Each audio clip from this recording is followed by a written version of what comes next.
Hello guys, welcome back to my channel. আমি সৌরভ ব্লগিংটা ভালোবেসেই করে থাকি। আজকের ভিডিওয় থাকছে নাগা সন্ন্যাসী কারা, কোথা থেকেই বা তারা আসেন, এই কুম্ভ মেলা হয়ে যাওয়ার পর তারা আবার কোথায় চলে যাবেন। আজকের ভিডিওটায় সম্পূর্ণ থাকছে নাগা সন্ন্যাসীদের জীবন কাহিনী, তাই স্কিপ না করে পুরো ভিডিওটা দেখতে থাকুন। 326 খ্রিস্টপূর্বাব্দে আলেকজান্ডার দি গ্রেট যখন ভারতে এসেছিলেন, তিনি বিভিন্ন ধর্মের সমাগম দেখেছিলেন। এদের মধ্যে অন্যতম ছিল নাগা সাধুরা, অর্থাৎ বহু শতাব্দী ধরেই নাগা সন্ন্যাসীদের অস্তিত্ব ছিল।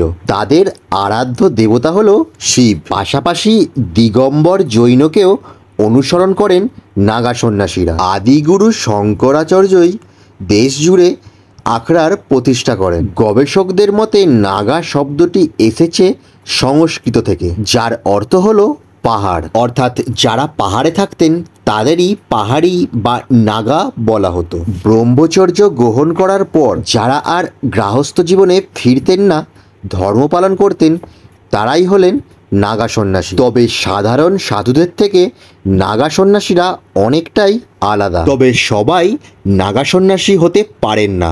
প্রাপ্তবয়স্ক হয়ে যাওয়ার পর আর কেউ নাগা সন্ন্যাসী হতে পারেন না। যারা নাগা সন্ন্যাসী হন তাদের ছোটবেলাতেই সন্ন্যাস গ্রহণ করতে হয়। তপস্যা, ধ্যান এবং কঠোর অনুশীলনের মাধ্যমে তারা নাগা সন্ন্যাসী হন।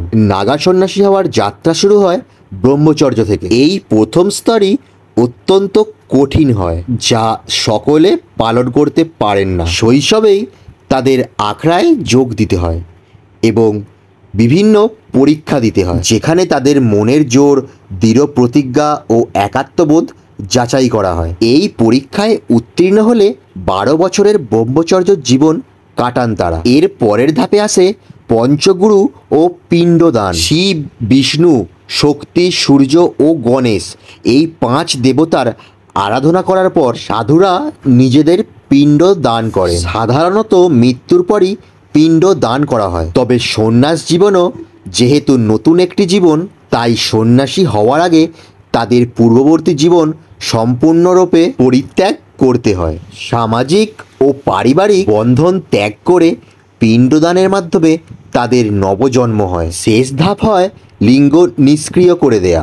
এই সময় সন্ন্যাসীদের 24 ঘন্টা উপবাস করতে হয়। গোটা একটা দিন তারা আখড়ার পতাকার নিচে দাঁড়িয়ে থাকেন, এক চুলও নড়েন না।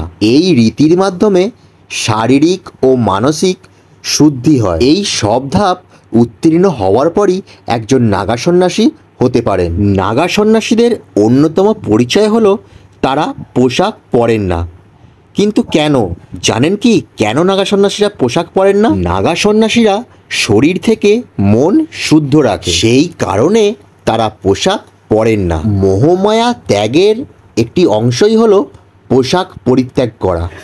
এই ধরনের আরও ভিডিও দেখার জন্য এবং সনাতন ধর্মকে ভালোভাবে জানার জন্য অবশ্যই আমার চ্যানেলটি সাবস্ক্রাইব করে রাখুন এবং পাশে থাকা বেল বাটনটিকে প্রেস করে রাখুন, যাতে এই ধরনের আরও ভিডিও খুব সহজেই আপনি দেখতে পান। তো এই ছিল আজকের ভিডিওটি কেমন হয়েছে অবশ্যই কমেন্ট করে বলে যাবেন।